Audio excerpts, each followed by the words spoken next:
تو میں نے پرتگیز بولی. خیر میں نے کہا آپ یہاں کیا کرنے ہیں؟ کہتے ہیں ہم نماز کی تبلیغ کرنے آئے ہیں. میں نے کہا اچھا.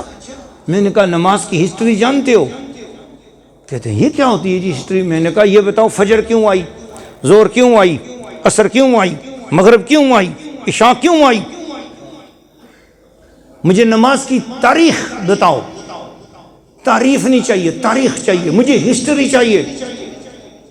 What is the reason to beginning of the Fajr Salah and Zohar Salah and Asr Salah and Maghrib Salah and Isha Salah؟ تو اس نے کہا میں تو امیر ہوں but I don't know. میں نے کہا آپ کو پتہ نہیں؟ کہتے اچھا آپ بتائیں. میں نے کہا میری شرط ہے. کہتے کیا؟ میں نے کہا آج رات ہماری مسجد میں ختم 11ویں شریف ہے، اس میں آپ 50 کے 50 بندے آ جاؤ، آپ ہماری 11ویں پہ بیٹھو، پھر میں تمہیں یقیمون الصلاۃ پڑھاؤں گا.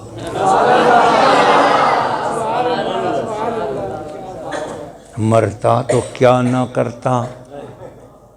انہوں نے وعدہ کر لیا جی. انہوں نے پھر میرے پاس رات کو آنے سے پہلے کہیں پاکستان میں رائے ونڈ فون کیا کہ ہمیں ایک ایسے مولانا سے بات پالا پڑ گیا، وہ کہتے ہیں نماز کی ہسٹری بتاؤ. تو اب ہمیں بتاؤ.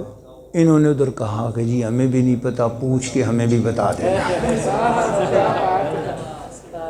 رات ہو گئی، آئے، ختم 11ویں شریف ہوا، ہم نے ختم قادریہ پڑھا. ادھر پتہ ہے کیا بولتے ہیں؟ ہم یہاں ختم قادریہ پڑھتے ہیں، اس علاقے میں اس کو کہتے ہیں خواجہ ختم. ان کی اپنی لینگویج خواجہ ختم. وہ خواجہ ختم ہوا ہمارا، ہم نے لنگر شریف پڑھا. اس میں جو ہے نا یہ جو آپ بریانی دیتے ہو نا اس کو وہ اکنی بولتے ہیں، اکنی. تو اکنی سب کو کھلائی، ان کو بھی کھلائی 50 آدمیوں کو.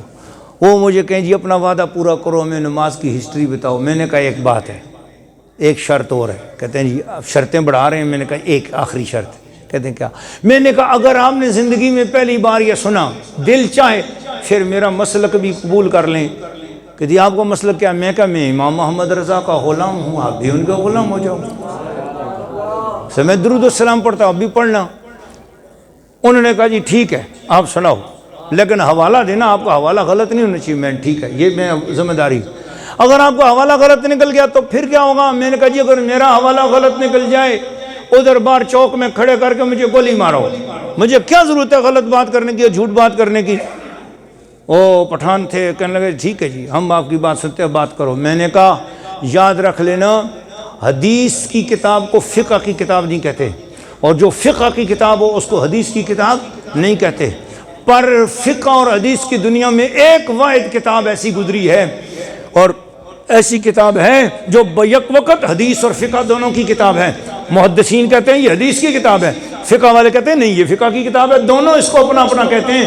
وہ ہیں حضرت امام ابو جعفر طحاوی رحمۃ اللہ علیہ، ان کی کتاب ہے طحاوی شریف، اور اس میں لکھا ہے اذا طیب آدم علیہ السلام، جب آدم علیہ السلام کی توبہ قبول ہوئی، فہو وقت الصبح، وہ صبح کا ٹائم تھا، فصلی رکعتین، انہوں نے اس وقت 2 رکعت نماز شکرانے کے ادا کیے کہ اللہ میری توبہ قبول ہو گئی ہے. اللہ تعالیٰ نے ففرض اللہ علی امت محمد فرض الفجر رکعتین، اللہ نے جو فجر کے 2 فرض امت پہ لازمی کر دی ہیں ادا کرنے، یہ نماز آدم علیہ السلام کی توبہ کی یاد میں ہے. اللہ فرما رہا ہے یہ وقت صبح کا ہے، تمہارا باپ اس وقت رو رو کے توبہ کر رہا تھا، تم کیوں سوئے ہوئے ہو؟ اس لیے اور کسی اذان میں یہ جملہ نہیں، پر فجر کی اذان میں یہ جملہ ہے الصلاۃ خیر من النوم، نماز نیند سے بہتر ہے. اللہ تعالیٰ نے اس لیے اس جملے کو فجر میں رکھا. ہو بچیوں اٹھ جاؤ، اس ٹائم تہاڈا ابا روندا سی پیا، اور رو رو کے کہنا سی ربنا ظلمنا انفسنا وان لم تغفر لنا وترحمنا لنکونن من الخاسرین. وہ 400 سال توبہ کرتے رہے ہیں، اور جب ان کی توبہ قبول ہوئی وہ صبح کا وقت تھا. اٹھو، اپنے باپ کی یاد میں اٹھ کر تم بھی نماز ادا کر لو. اگر میں تمہارے باپ پہ کرم کر سکتا ہوں تو اس وقت جو جاگا ہوا ہوگا ان کا بچہ میں اس پہ بھی کرم کر دوں گا. میں نے کہا یہ فجر کی تاریخ یہ ہے، دس از دا ہسٹری آف فجر. وہ جو ان کا میر صاحب وہ تو سبحان اللہ کرنے لگے. ہمارے لوگ بھی بیٹھے ہوئے تھے سارے محبت کے ساتھ. میں 2009 کا واقعہ اپنا سنا رہا ہوں. ماپوتو سٹی سینٹرل افریقہ کی بات کر رہا ہوں. پھر کیا ہوا؟ میں نے کہا جی اس کے بعد ہے کون سی نماز؟ فجر کی نماز کس کی یاد میں؟ آدم علیہ السلام۔ تو اس کے بعد ہے ظہر، پھر یہ 6 دن ہم پڑھتے ہیں۔ ظہر کتنے دن پڑھتے ہیں ہم؟ 6 دن۔ 7ویں دن ہم ظہر نہیں پڑھتے، ظہر کے ٹائم ہم جمعہ پڑھتے ہیں۔ کیا پڑھتے ہیں؟ 6 دن ظہر، 7ویں دن جمعہ، اسی ٹائم۔ یہ دونوں نمازیں میں اینڈ پہ بتاؤں گا۔ چلتے ہیں عصر۔ اذا بعث عزیر، حضرت عزیر علیہ السلام کی جب آنکھ کھلی، گھر سے چلے تھے، کدو کا سالن پکا کے دیا تھا گھر والوں نے، ساتھ 3 روٹیاں دی تھیں گندم کی، اور انگور کا شربت نکال کے دیا تھا، ٹفن میں ڈال کے دیا۔ آپ گدے شریف پر دراز گوش مبارک پہ سوار جا رہے تھے حضرت عزیر علیہ السلام۔ رستے میں بنی اسرائیل کے بیت المقدس کے قریب سے گزرے تو وہاں بخت نصر نے حملہ کر کے مسلمانوں کو، اس دور کے لوگوں کو تباہ و برباد کیا تھا۔ 70,000 لاشیں پڑی ہوئی تھیں، عورتوں کی لاشیں مردوں میں اور مردوں کی لاشیں عورتوں میں گتھم ہو چکی تھیں، اور یہ نہیں پہچانا جا رہا تھا اس میں عورت کا گوشت کون سا ہے، مرد کا گوشت کون سا ہے۔ کیڑے چل رہے تھے اور لاشیں آپس میں ایک ہو چکی تھیں، بدبو اور تعفن اٹھ رہا تھا، فنا اپنی پورے عروج پر تھی۔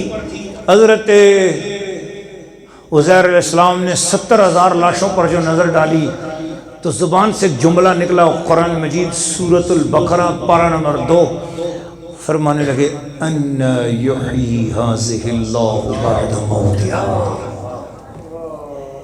یہ مر جانے کے بعد بستی زندہ کیسے ہوگی؟ اللہ نے فرمایا میرے سونے عزیر، آپ میرے پیارے نبی ہو کر یہ بات کر رہے ہو؟ چلو آپ کو بھی اس تجربے سے گزارتے ہیں۔ چنانچہ ٹھنڈی ٹھنڈی ہوا چلی تو حضرت عزیر علیہ السلام کو نیند آنے لگی، تو آپ نے سوچا تھوڑا سا روٹی کھا لوں۔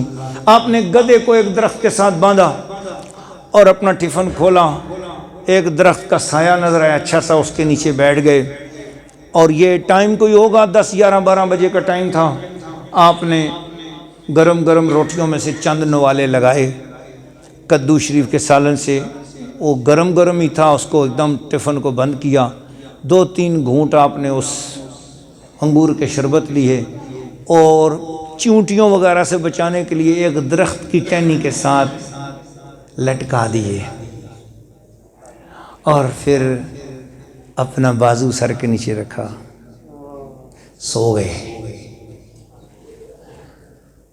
جب ان کی آنکھ کھلی اللہ نے فرمایا کم لبثتا، میرے سونے عزیر یہاں لیٹے لیٹے کتنا ٹائم گزرا ہوگا آپ کو؟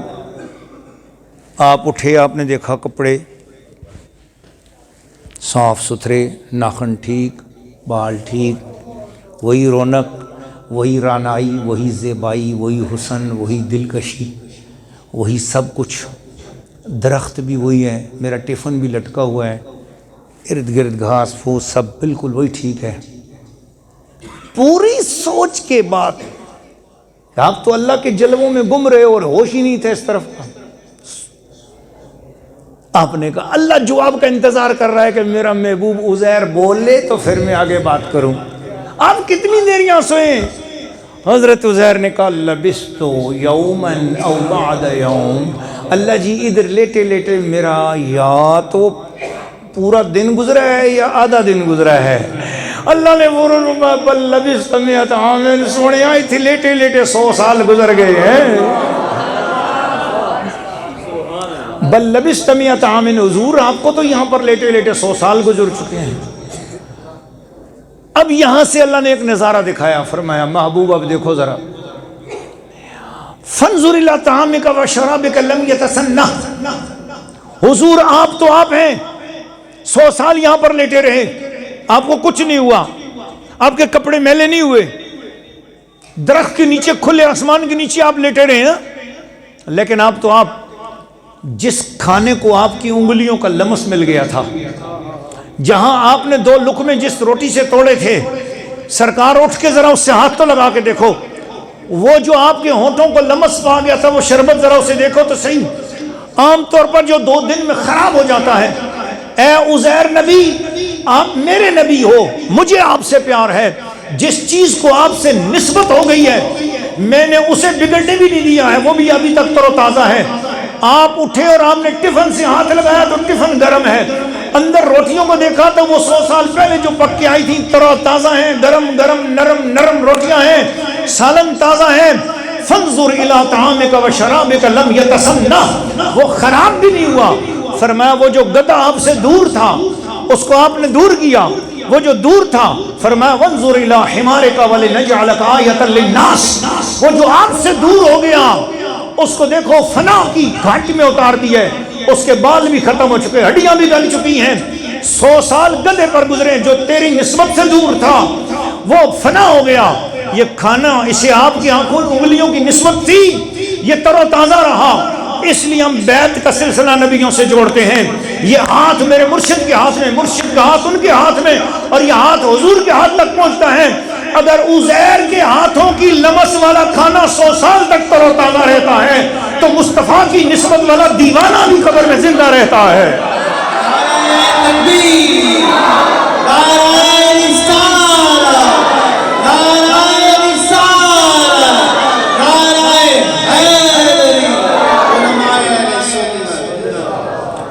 حضرت عزیر نے دیکھا 100 سال اس درخت کے نیچے میرے گزرے۔ دوستو سال میں 2 موسم ہوتے ہیں، ایک گرم ایک سردی۔ گرمیاں گزری، سردیاں آئیں 100 سال میں، اس کا مطلب ہے 200 مرتبہ موسم چینج ہوا ہے 100 سال میں۔ خزاں آئی، بہار آئی، بارشیں برسی ہوں گی، طوفان آئے ہوں گے، ہوائیں چلی ہوں گی، جھکڑ چلے ہوں گے، گرد و غبار اڑا ہوگا۔ پاس ہی تو 70,000 لاشیں وہ بھی تو تھی نا۔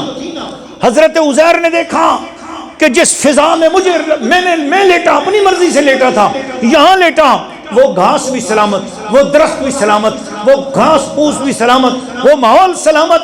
اللہ نے اسے حیات عطا کر دی۔ زمانے کا تغیر اور تبدل میرے وجود کو متاثر نہ کر سکا۔ میں 100 سال تک عالم برزخ میں رہ کر بھی میں تر و تازہ رہا، میری لاش گلی نہیں، میرا جسم سڑا نہیں، میرے جسم پہ کسی قسم کا تغیر اور تبدل نہیں آیا، نہ مجھے سانپ نے ڈسا، نہ مجھے بچھو نے کاٹا، نہ مجھے جنگلی درندوں نے کچھ کہا، میں سرے عام پڑا رہا، نہ میرا کھانا ضائع ہوا، نہ میرا پانی ضائع ہوا، میرے ساتھ نسبت والی چیز کی خدا حفاظتیں کرتا رہا۔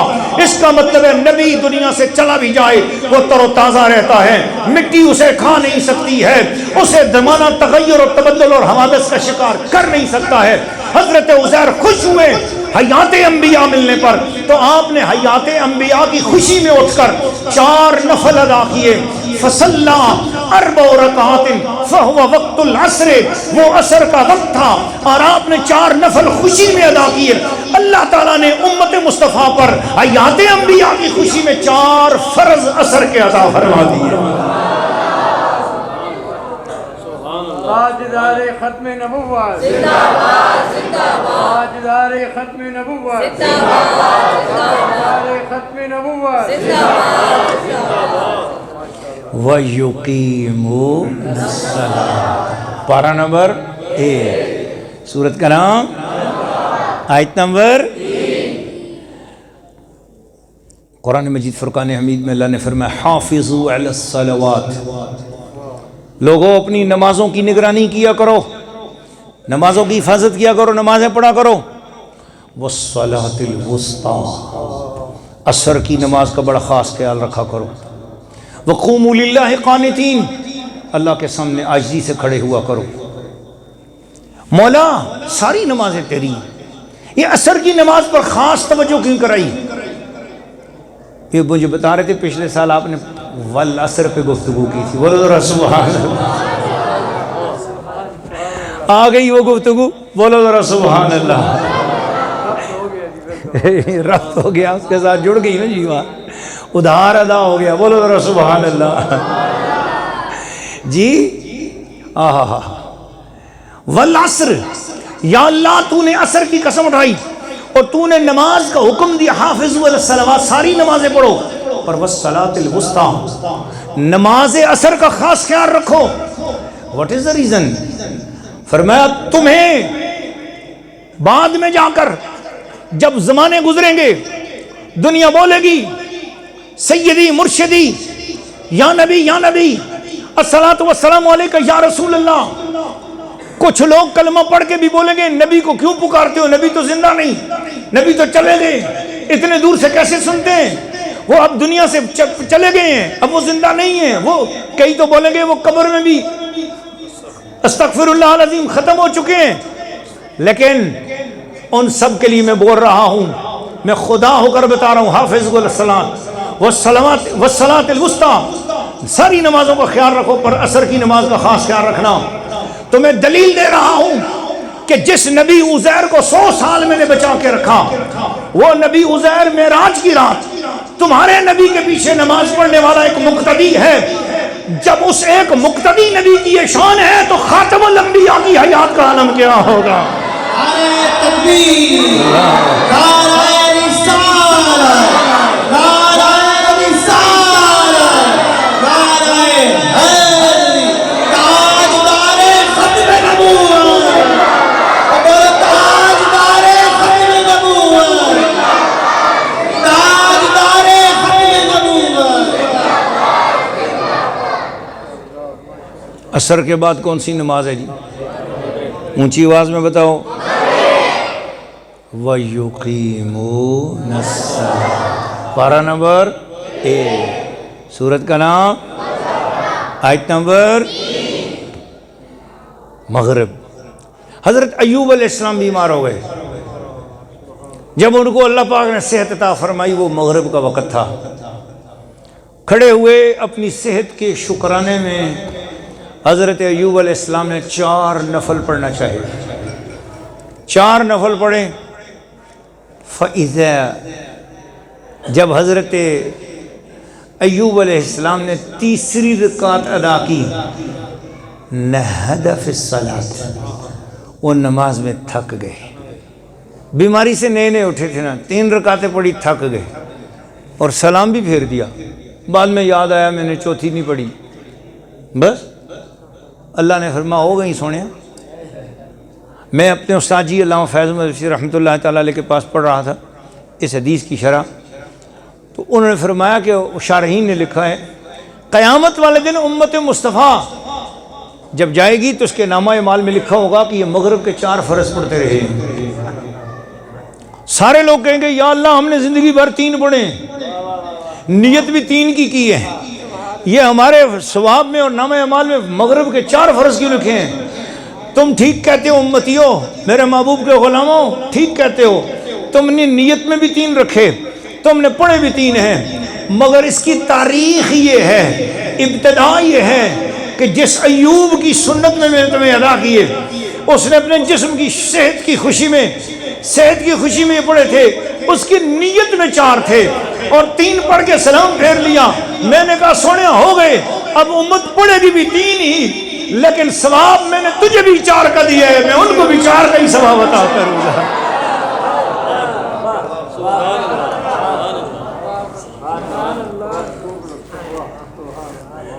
اس کا مطلب ہے ثواب نیتوں پہ ملا کرتا ہے. بولو ذرا سبحان اللہ. ثواب کس پہ ملتا ہے؟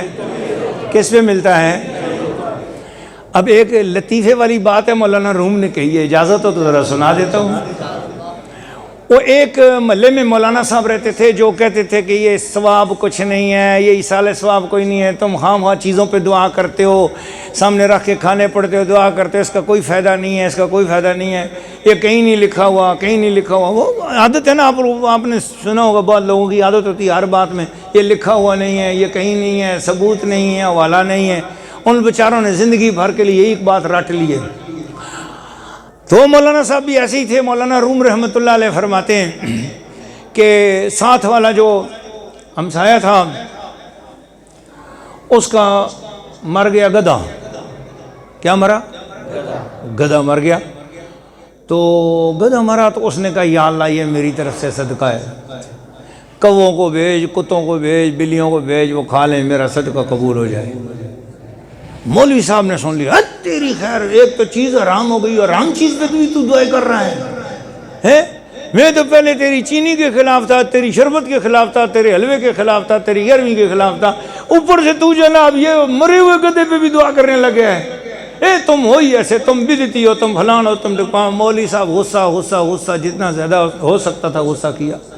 وہ بندہ کہنے لگا یا اللہ جو میرا یہ گدھا کوے کھائیں گے، کتے کھائیں گے، بلے کھائیں گے، پر اس کا یا اللہ میں اس کے صدقے ایک چیز مانگتا ہوں کہ یا اللہ مولوی صاحب کو بھی بتا دے کہ یہ ثواب کیا چیز ہوتی ہے۔ بولو ذرا سبحان اللہ۔ کبھی کبھی سادے آدمی تنگ آ جائیں نا تو پھر اس کے سامنے علم بھی جو ہے نا وہ مان پڑ جاتا ہے، اس لیے کسی کو حقیر نہیں سمجھنا چاہیے۔ اور مولوی صاحب نے ذرا زیادہ ہی حقیر جان لیا تو بابا بھی تنگ آیا، تو بابے نے کہا یا اللہ مولوی دی اکھیاں تو پردے چاہ۔ رات ہوئی، مولانا صاحب کی گائے مر گئی، مولانا صاحب کی۔